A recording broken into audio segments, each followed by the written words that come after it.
네, 한 주간 잘 지내셨습니까? 네, 너무 더워서 벌써 여름이 시작된 것 같습니다. 건강 유의하시고 또 이 더위 잘 이겨내시길 바라겠습니다.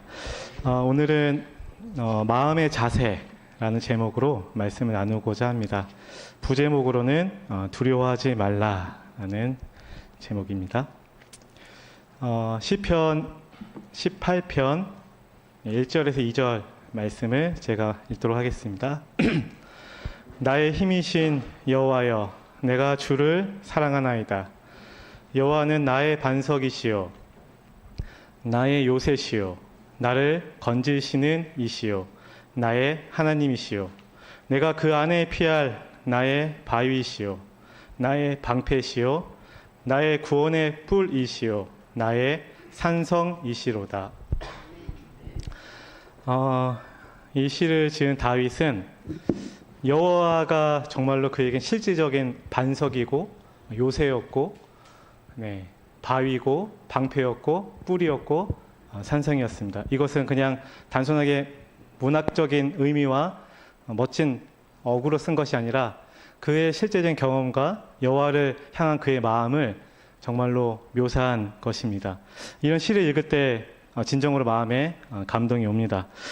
제가 오늘 마음의 자세라는 주제를 정한 이유는 제 한 친구와 올해 초에 이제 고향에 가서 만났습니다. 근데 친구 얼굴이 많이 안색이 안 좋아서 대화를 나누게 되었습니다. 뭐 이렇게 어떻게 지내냐 했더니 많이 힘들어하고 있습니다. 그 친구의 상황이 뭐 제가 알기 때문에 힘든 것은 이해하고 있었지만 얼굴이 그전보다 훨씬 많이 안 좋아졌길래 이제 근황을 이야기하면서 그 친구가 저한테 가장 많이 했던 것은 무섭다, 두렵다. 뭐가 무섭고 두렵냐? 미래가 무섭고 두렵다. 내가 앞으로 어떻게 될지 잘 모르겠고 내가 그냥 그런 걸 생각하면은 그냥 무섭고 의욕이 안 생기고 그것이 그의 대화 중에서 가장 많이 나온 얘기였습니다. 어떻게 하면 이 친구에게 힘을 줄 수 있을까 여러 가지 생각하고 물론 매일 이제 기도를 드리고 있지만 뭐 자주 이런 얘기를 했었습니다. 근데 이제 이렇게 생각을 해봤습니다.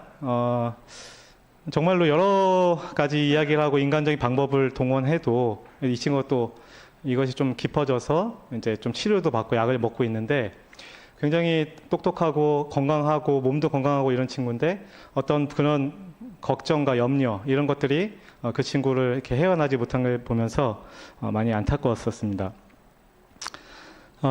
현대인들은 점점 우울증과 정신질환을 진료받는 인원들이 점차 늘고 있습니다. 정신질환 같은 경우는 50%에서 2018년, 2022년 2년 전 자료인데요. 64.6%까지 늘어났고요. 1000명당 그 우울증은 증가하고 있습니다. 5대 중증 정신질환 진료 인원도 점점 늘어나고 있습니다. 이것이 현대 사회를 살아가고 있는 많은 사람들에게 일어나고 있는 일이고 물질적인 것은 풍요해졌지만 정신적 빈곤은 더해가고 있는 현실입니다. 대부분 걱정, 염려, 불안, 근심 이런 것들이 많은 사람들의 마음을 아프게 하고 거기에 매이게 하고 있습니다. 대표적으로 우울증 환자는 의료기관의 2022년 자료 같은데요. 100만 명이 됐습니다. 우울증 관련된 그 상병명으로 진료받는 사람이요. 그리고 정신질환 진료 경험자는 총 300만 명이고 그중 3분의 1이 우울증으로 진료를 받았다고 합니다. 나머지 232만 정도는 또 다른 정신질환이 있습니다. 5년 전인 2018년과 비교해서 거의 32.8%가 증가했습니다. 연평균 5.8% 증가한 것이고요. 여성이 남성보다 많고요. 나이별로는 20대, 30대 환자 규모가 컸다고 합니다. 우리나라를 이끌고 있는 중추가 돼야 될 20대, 30대 젊은 층에서 많은 사람들이 힘들어하고 고통을 받고 있는 것도 사실입니다. 근심이란 말은 이렇게 또 표현되어 있습니다. 스스로의 생각으로 인해 억눌려 있는 마음의 부담과 걱정. 사실 이 친구랑 대화를 하면서 이 친구가 갖고 있는 그런 지적인 능력과 타고난 건강함이 있어요. 이렇게 가만히 운동 안 해도 근육이 있고, 키도 크고, 뭐 하면 자격증도 굉장히 잘 따고 똑똑하고 한데, 왜 이 어떤 생각이 이 친구를 이렇게 힘들게 하고, 그리고 대화해보면 그 생각을 계속 돌리고 있어요. 그래서 미래에 대한 걱정을 지금 갖고 와서 오늘의 기쁨과 즐거움을 누리지 못한 거 보고 너무 안타까웠어요. 그래서 제가 전화로 이렇게 얘기했어요. 내가 너를 위해서 매일 기도하고 있는데 내가 어떤 것보다 너한테 줄 수 있는 유일한 해결책이 있는데, 그것은 이 친구가 이제 침례를 받긴 했었어요. 교회 안 다녔지만 뭐 저를 통해서 침례만 받고 제 고향을 떠나서 이제 교회를 자주 안 나오는데, 너 집에 성경책이랑 예언신 다 있지? 성경을 한번 읽어봐.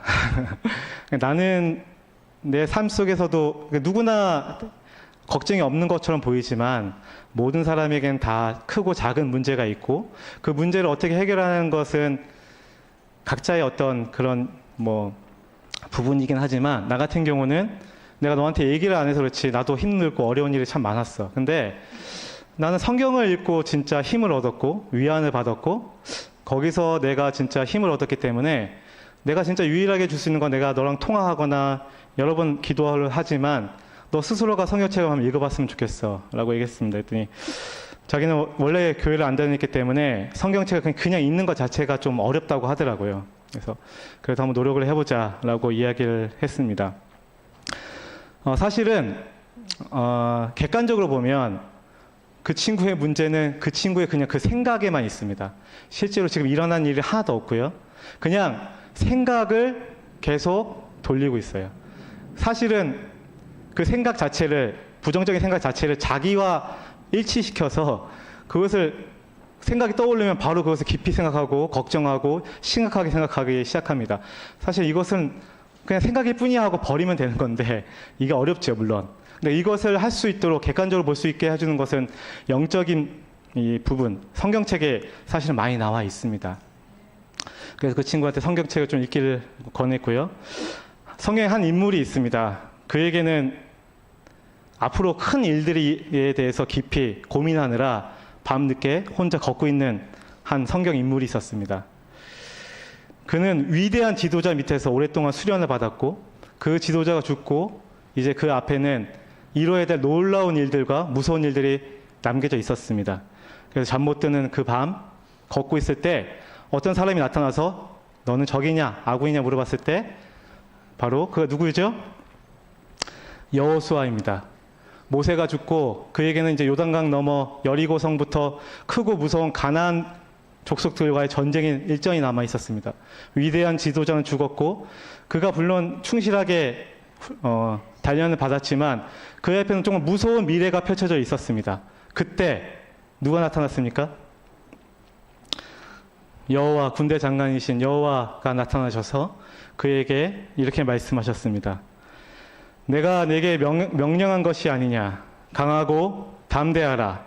두려워하지 말며 놀라지 말라. 내가 어디로 가든지 내 하나님 여호와가 너와 함께 하느니라 하시니라.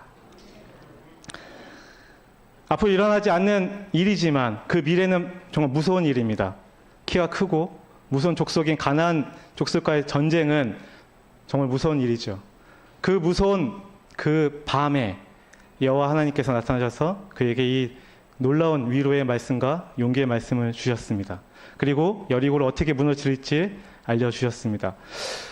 이렇게 우리에게는 앞으로의 미래를 예측할 수 없기 때문에 걱정이 되고 근심이 됩니다. 내 건강, 내 앞으로의 일생이 어떻게 될지, 아니면 내 자녀가 어떻게 될지 수많은 물음표들이 우리 앞에 있을 수뿐이 없습니다. 우리는 끝을 알 수 없기 때문이죠.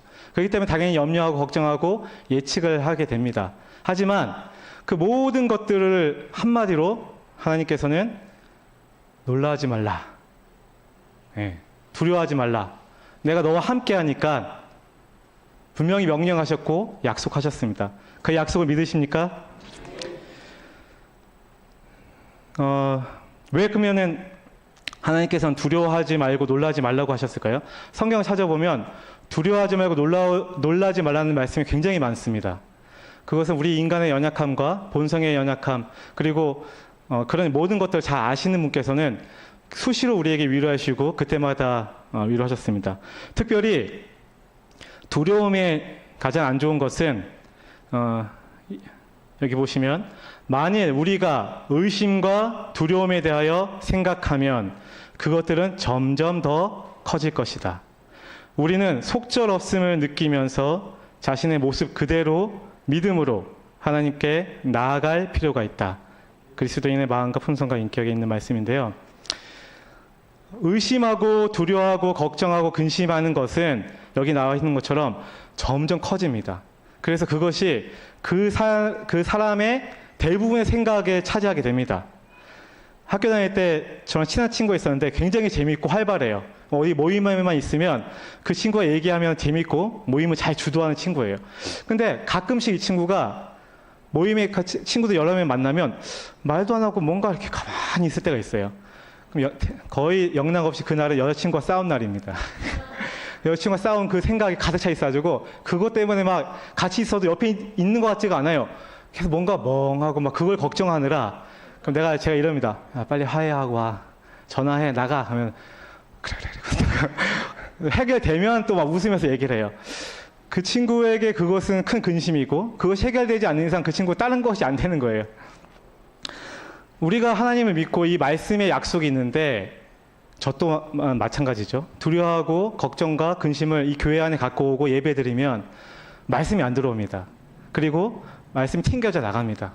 그것이 깊이 우리 마음을 자리 잡을 때, 그래서 하나님께서는 이것을 아시고 야, 내가 너와 함께 하는데 뭐가 무섭냐, 두려워하지 마, 내가 해줄 테니까 그런 생각 제발 내려놓고 와서 말씀 듣고 평안하게 있어. 그것이 우리를 향한 그분의 뜻이고 분부이십니다. 예수님께서는 그러면 실제로 어떻게 모범을 보여주셨죠? 예, 호숫가에서 예수님께서 잠드셨을 때 폭풍우가 밀려왔습니다. 제자들은 진짜 죽을 것 같아서 온 힘을 다해서 물을 퍼내고 있었고 소리 지르고 있었습니다. 그때 번개가 번쩍한 순간 저기 구석에서 누가 계셨죠? 예수님이 주무시고 계셨습니다. 예수님께서는 그때 일어나셔서 어떻게 하셨냐면 시대소망에 보면 예수께서 일어나셔서 폭풍을 대하셨을 때 그는 극히 평온하셨다. 예수의 마음에는 두려움이 없었으므로 말이나 표정에 두려워하는 기색이 없었다. 예수께서는 하늘 아버지의 능력에 의뢰하셨다. 예수께서 쉬신 것은 믿음, 곧 하나님의 사랑과 돌보심을 믿는 믿음 안에서였으며 폭풍을 잔잔하게 한 그 말씀의 능력은 하나님의 능력이었다. 예수님은 두려워하는 마음 자체가 없었기 때문에 말이나 표정에서 생각조차도 두려움이 없었습니다. 현실이었습니다.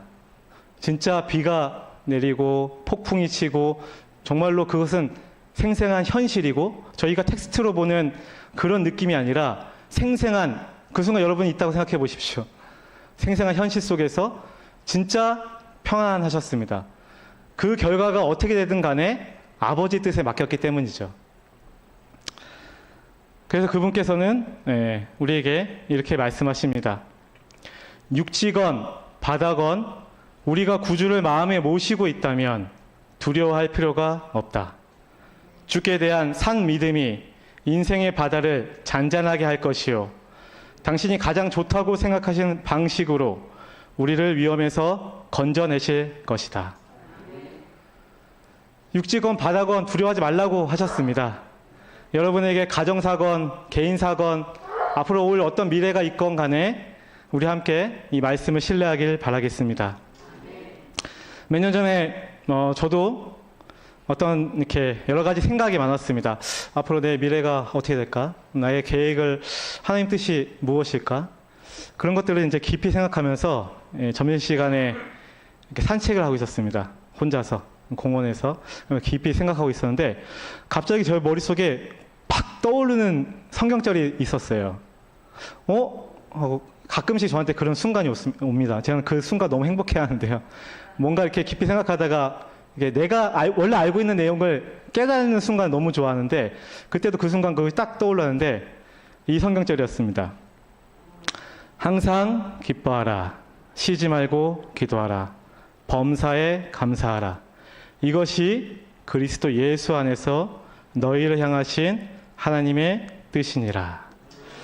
제가 이 성경절 딱 떠오르는 순간 제가 어떤 생각이 드냐면 내가 앞으로 무엇을 해야 될지 내가 어떻게 돼야 될지 이런 계획을 세우고 이것이 이루어지느냐 안 이루어지느냐 이것을 걱정할 필요가 없고 지금 이 순간 하나님께서 나에게 원하시는 것은 기뻐하라. 그냥 어떤 미래에 대한 계획과 그런 것들은 내려놓고 지금 이 순간을 기뻐하고 즐거워해야겠구나. 그리고 그 기뻐함이 유지되려고 그러면 계속 기도해야 되겠구나. 그리고 범사에 하나님께 감사해야 되겠구나 라는 생각이 들게 되었습니다. 왜냐하면 이것이 오늘 저에 대한 그분의 뜻이기 때문입니다. 그분은 제가 나중에 무엇을 이루고 간에 어떤 것이 되건 간에 그것보다 지금 제가 그분 안에서 기뻐하고 즐거워하고 작은 것에 감사하는 것을 더 원하신다는 생각을 하게 되었습니다. 그 순간 제 마음에 너무 평안해졌습니다. 제가 성경 인물 중에 가장 좋아하는 인물 중에 한 명이 다윗입니다. 다윗만큼 파란만장한 인생을 산 사람이 있을까 싶습니다. 다윗은 아주 소시적 어린 시절에 가장 무서운 적군 골리앗과 싸움을 했습니다. 그리고 골리앗을 이겨서 사울의 왕궁에 갔는데 사울이 질투하여 그에게 창을 던져서 도망치기도 하고 그때부터 13년의 시간 동안 거의 쫓겨다녔습니다. 그가 은혜를 베풀어준 백성들조차 사울왕에게 다윗이 어디 있다고 알려주었습니다. 그는 끊임없이 쫓겨야 됐고 끊임없이 불안해했습니다. 그의 집은 거처는 바위였습니다. 거기서 군사들과 가족들과 지내게 되었습니다. 겨우 왕이 되었는데 험난하지 않았습니다.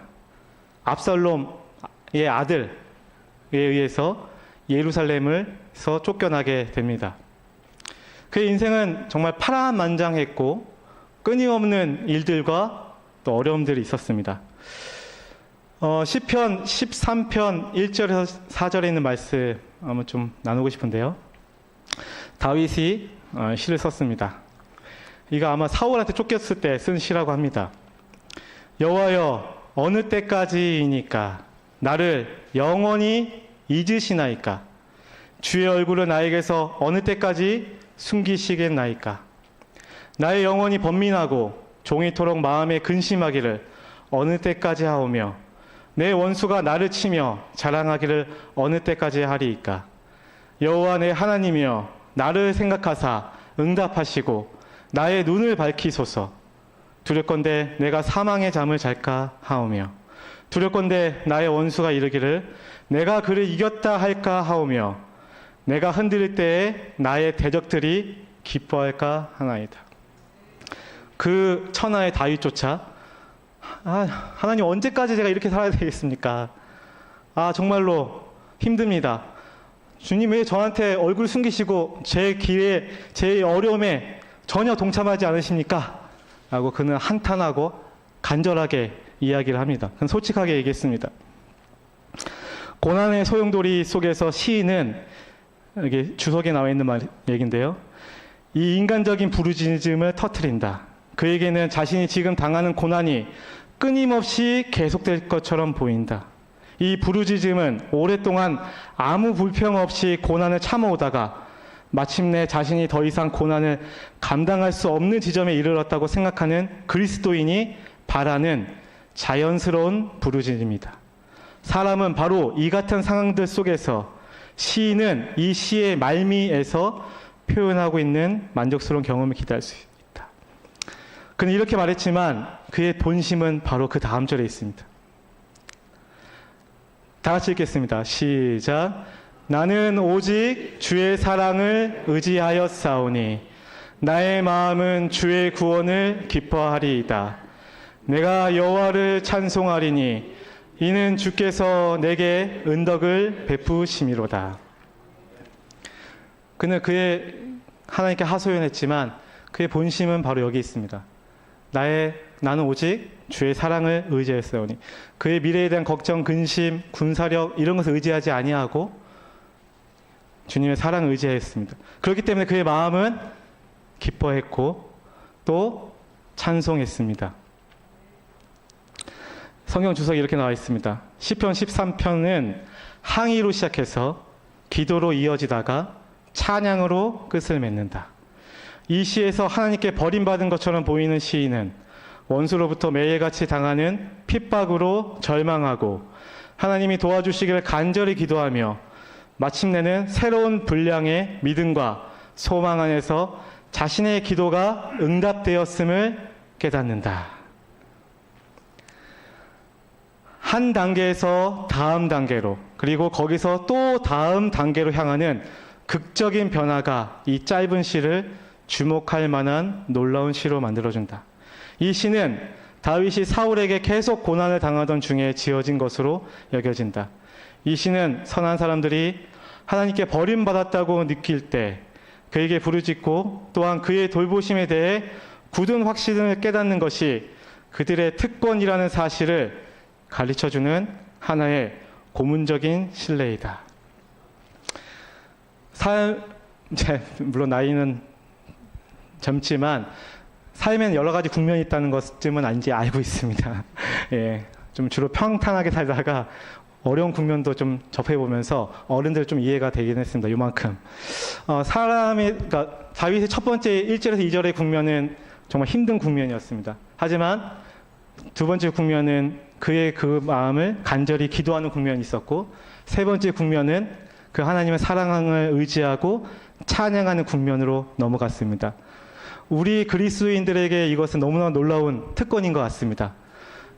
하나님 믿지 않는 내 친구에 위해서 사실 이 설교를 하는 건데요. 저 또한 마찬가지지만 인생의 어떤 국면 속에 우리가 계속 머물 필요가 없는 것은 하나님께서 반드시 또 다른 국면을 예비해 두셨다는 것입니다.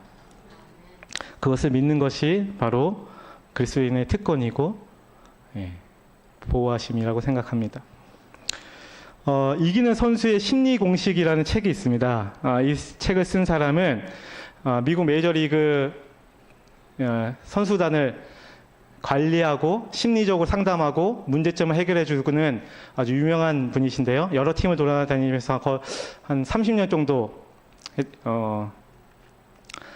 근무하셨던 분인데요. 이분이 이 책에 평온을 비는 기도라는 그 기도를 인용하면서 그 밑에 이렇게 썼습니다. 기도하는 사람은 자신이 통제할 수 없는 것을 이해할 힘과 통제할 수 있는 것을 해낼 수 있는 힘, 그리고 이 두 가지를 구분할 수 있는 지혜를 달라고 기도한다. 굉장히 중요한 의미가 있습니다. 기도하는 사람은 내가 통제할 수 있는 것과 통제할 수 없는 것을 구분할 수 있는 지혜가 있어야 됩니다. 내가 통제할 수 없는 것까지 생각하고 고민하고 근심하면 안 되죠.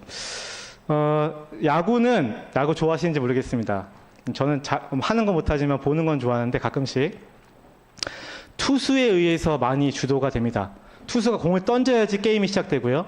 투수가 그날 잘못 던지면 점수 차이가 크게 나거나 점수 차이가 거의 없어서 이길 수 있는 것이 대부분 투수에 의해서 됩니다. 그래서 이분은 투수에게 심리적으로 어떤 것을 가리키는 것을 굉장히 많이 이야기를 했는데요.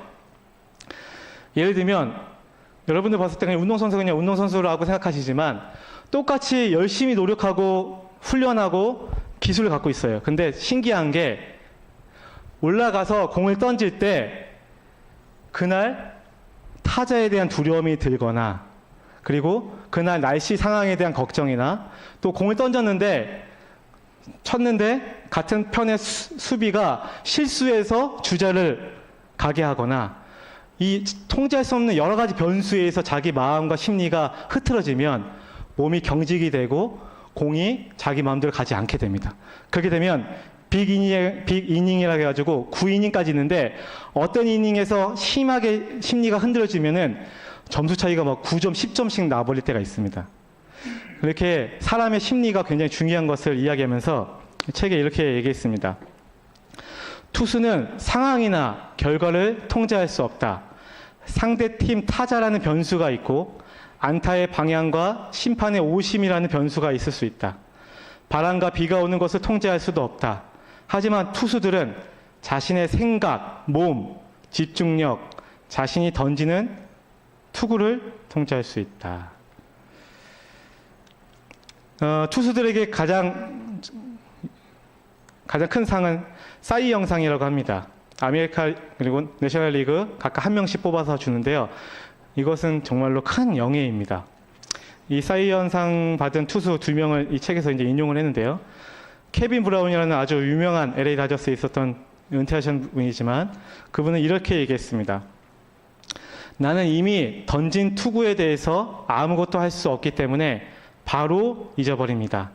공은 이미 던져졌으니 아무것도 할 수 없기 때문에 바로 잊어버립니다. 공은 이미 던져졌으니 어서 다음 투구를 생각하는 것이죠. 지금 제가 통제할 수 있는 것은 다음 투구뿐이니까요. 글렉 매덕스라는 또 싸이 영상 받은 투수는 이렇게 얘기했습니다. 제가 통제할 수 있는 부분은 다음에 던질 투구를 포함해서 투구 동작을 어떻게 가져갈지, 마음을 어떻게 먹을지 등입니다. 제 투구 외에 제가 통제할 수 있는 부분은 아무것도 없다는 생각이 들 때 그 생각이 많은 도움이 되었죠. 여기 보시면 스트라이크 존이 있습니다. 그래서 저 스트라이크 존에 공이 들어가야지만 상대 타자가 잘 못 치거나 스트라이크 판정을 받아서 투수가 유리합니다. 저 네모 사각형 안에 정확하게 들어가기 위해서는 이 공 한 구 한 구에 집중해야 됩니다. 근데 제가 던졌는데 쳐서 홈런이 됐어요. 그럼 마음이 어떨까요? 막 스트레스 받고 심란하게 됩니다. 그러면 그 다음부터는 흐트러지게 됩니다. 근데 유명한 사람들, 정말 훌륭한 선수들의 특징은 바로 잊어버립니다. 홈런을 맞았건 내가 실수를 했건 바로 잊고 그래 그 다음에 어떤 공을 던질지만 생각합니다. 거기만 집중해서 던지기 때문에 한 구 한 구에만 집중하기 때문에 그들은 위기에서도 강했고 훌륭하고 역사에 남는 투수가 됐습니다. 제가 이것을 왜 얘기하냐면 우리에게도 이것이 필요하다고 생각이 듭니다. 우리가 통제할 수 없는 상황들, 사건들, 그리고 사람들, 인간관계에서도 많이 힘드신 분들 계시죠? 내가 저 사람 도저히 바꿀 수가 없어요, 사람은. 내가 저 사람을 바꿀 수도 없고, 그렇기 때문에 우리가 통제할 수 없는 것에서는 깊이 생각을 안 하셔도 좋을 것 같습니다. 우리가 통제할 수 있는 것은 그 사람이 나한테 어떻게 했건, 어떤 상황이 나한테 어떻게 와서 내가 어떤 마음이 들건 이 마음을 통제하기에 집중해야 된다는 것입니다. 그 마음과 그 힘듦이 들 때 그 사람을 바꾸려고, 그 상황을 바꾸려고 노력하는 것보다 이 상황에서 내가 어떤 자세로 이 문제를 해결하기 위해서 집중하는 것, 이 문제를 집중해서 하나님께 가져가고 이 문제에서 내가 어떻게 마음으로 그리스도인답게 해결하는지만 집중하는 것이 가장 현명한 방법입니다. 우리가 통제할 수 없는 것들은 내려놓으시는 것이 좋습니다. 그래서 여기 말씀에 보면 우리의 모든 미래는 심령을 열어 평강의 왕을 받아들이는 데 있어서 개인적으로 우리가 어떤 행동을 취하느냐에 달려있다. 우리의 마음은 능력의 효율성을 지니신 그리스도 안에서 그리고 그분께 우리 자신을 의탁하는 것을 통해서 안온함과 쉼을 발견할 수 있다. 우리의 미래는 걱정과 염려가 아니라 우리의 마음을 열어서 그분의 마음에 모시고 개인적으로 우리가 어떤 행동을 하나님께 취하고 어떤 마음의 자세로 그분께 나아가는지에 달려 있습니다. 그때 우리가 진정한 안온함과 쉼을 얻을 수 있다고 말씀하셨습니다. 예레미야 29장 11절에 하나님은 우리에 대한 하나님께서 이렇게 말씀하셨습니다. 여호와의 말씀이니라. 너희를 향한 나의 생각을 내가 아나니 평안이요 재앙이 아니니라. 너희에게 미래와 희망을 주는 것이니라. 하나님께서 우리에게 말씀하셨습니다. 그래서 이 성경 여호수아가 그날 밤에 하나님을 여호와 군대의 장관을 만났던 것처럼 사실은 우리도 동일하게 만날 수 있다고 저는 생각합니다. 이 성경에 그게 쓰여져 있고 이 성경은 바로 하나님이시기 때문에 이 말씀을 읽으면 우리가 실제적으로 위로를 받고 또 그분의 마음을 우리가 이해할 수 있다고 생각됩니다. 네, 이렇게 말씀을 마치도록 하겠습니다. 노래 한 곡을 같이 부르고 기도하고 마치도록 하겠습니다.